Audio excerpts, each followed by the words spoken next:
Chancellor of the Exchequer, Rishi Sunak, who joins me now. Chancellor, thank you for coming on the programme. Good morning to you, sir.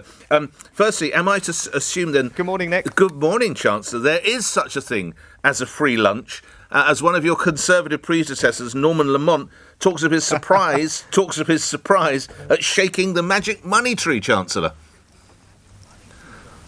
I haven't heard what Lord Lamont's had to say, so I can't comment specifically. But no, these are half-price lunches, and why are we doing that, Nick? We're doing it because there are 2 million people who work in the hospitality and tourism sectors. They're disproportionately young, women, lower paid, from BME communities, and particularly in rural and coastal communities, these industries are really important. I wanted to do what I could to try and protect as many of those 2 million jobs as possible. This is a unique moment. We need to try different and creative things, and that's why we launched the Eat Out to Help Out discount.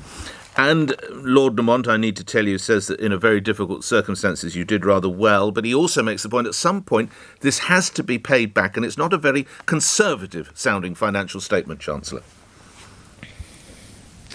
No, Lord Lamont is absolutely right, and we have to, I think, distinguish between the short term and the medium term. So what are we doing this year is significant in scale. It will cost a lot of money, and we're going to have to borrow to do that. I do believe that was the right thing to do, to step in and preserve as much of our what we call productive capacity of the economy as possible through a temporary period of acute disruption, so that when we emerge on the other side, as we now are, we can bounce back as strongly as possible and we haven't lost all those jobs and businesses. But those are one-off, timely, targeted interventions, and over the medium term, we will need to make sure that our public finances return to a sustainable place. That's the right thing to do for the country and for the economy in the medium term. And of course, I will make the decisions that are required to do that. But if we hadn't acted now in the way that we've done, the cost would be far higher in the long term. And that's a view that's shared, I believe, by the Independent Office for Budget Responsibility and indeed the Bank of England, who have all said the same thing. So I think it was the right thing to do now. What would you say to employers who did not avail themselves of the furlough scheme, who took a chance, who kept their staff fully employed, and then now watch other firms get £1,000 if they carry the staff back on through January? That doesn't seem very fair, Chancellor.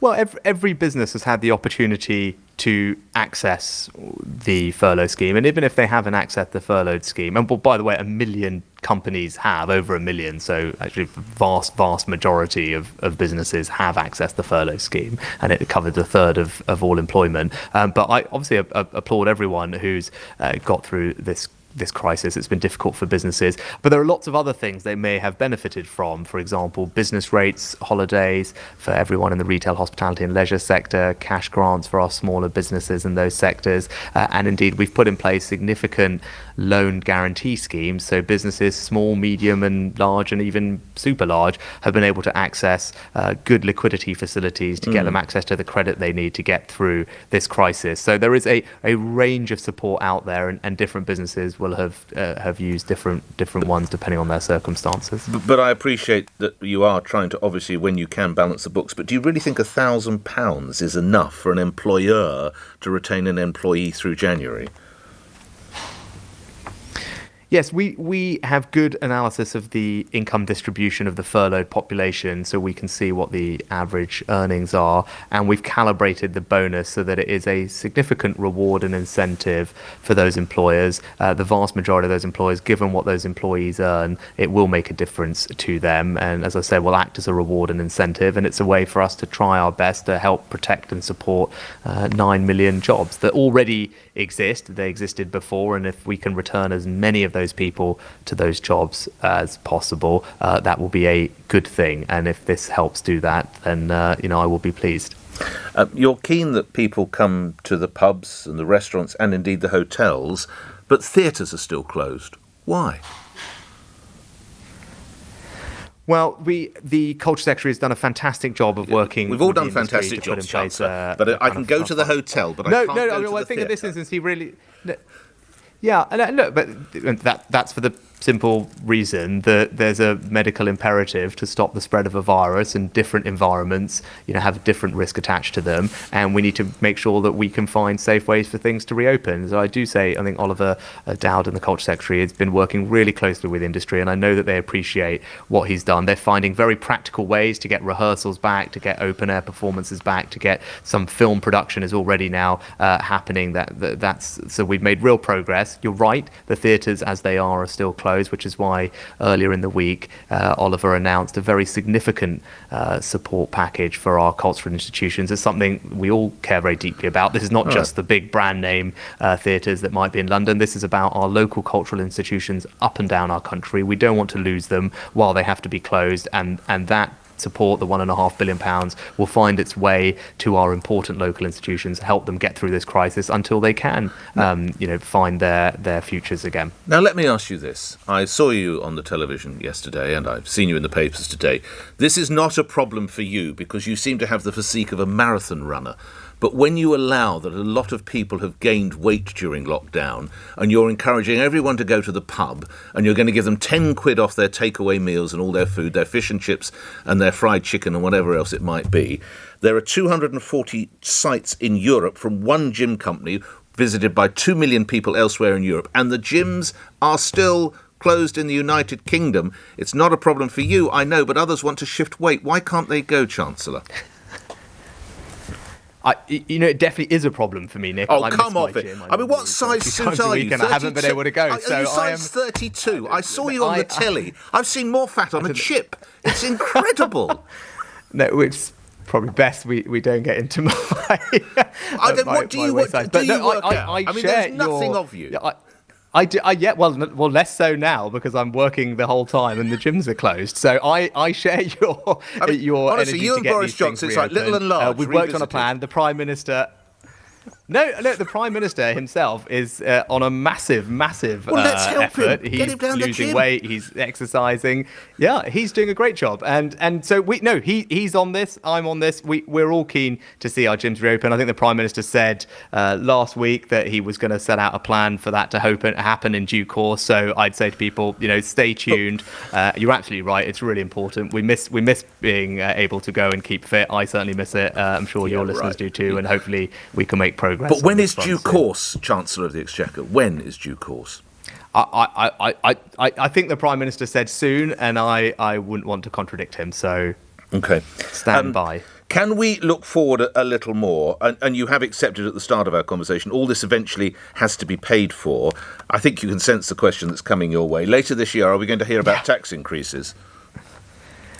So I think, yes, you're right. Of course, we need to make sure we have sustainable public finances. As I said, I think I would differentiate between the things we do this year that are one-off and time limited to help, first instance, protect people's jobs, but also protect the long-term damage on our economy. And I think those are the right things to do so that the long-term damage is minimised. That's, as the Office of Budget Responsibility, Bank of England, these independent people have agreed that is the right approach to take. And I stand by those decisions. Over the medium term, we obviously can't live like this. Everyone appreciates that. And we'll have to return our public finances to a sustainable position over a reasonable period of time. That's the right thing to do for the economy, not least because, as we've seen, things come along and we need to be able to have the strength to respond to them. And I will make the decisions that are required, difficult as they may be, to do that. I think it's too early to say exactly what the shape of our recovery looks like, the time period over which that should happen and how it should happen. So I wouldn't want to speculate now, but people should know I'm very committed to making sure that we do that, and I'm not unafraid to make whatever difficult decisions are required. Including tax increases? I said I won't want to speculate on the exact shape of the future, but we want to make sure. I think we all will want to see strong public finances. Everyone appreciates. Look, this is a hopefully one-off situation this year. It required a particular response to try and minimise the damage. Once we get through it and we're more back to normal, then we need to have more normal public finances over time. That won't obviously happen overnight. This will take a little bit of time to recover from, but over time we need to get back to a sustainable position. Last couple of points. You and your colleagues have to take tough decisions. But, Chancellor, how do you justify the fact that hospital parking for NHS staff in England they will have to start paying again after it was suspended at the start of the COVID-19 crisis. These are people that we've been applauding every Thursday night, or indeed this last Sunday, and now they've got to pay to go to work. Is the money that important?